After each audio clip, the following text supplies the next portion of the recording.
بلوم وسكنتك يا حبيبي بلوم وسكنتك يا حبيبي. عود الكبريت بولعهم ما بتنافس مع الصيص، بمتعهم على البيت بقطعهم بجري. الناس دي فكت العرش مرة واحدة فكوا العرش.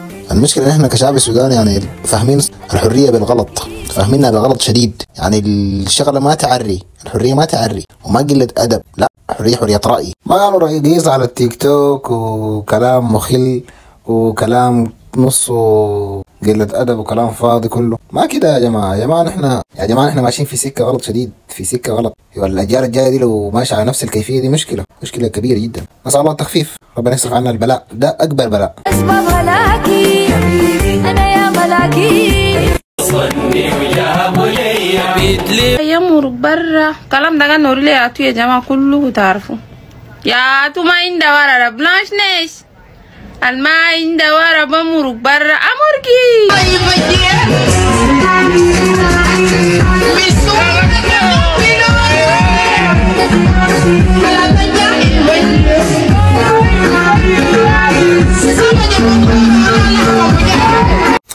والله انا غاية ربنا لو اداني سلطة في البلد دي اول حاجة ناس الطرب ديل بطلع ميتين من اول حاجة والله، لانه جايبين لنا الفقر وجايبين لنا العوارض وكلمات بذيئة وما لها اي معنى.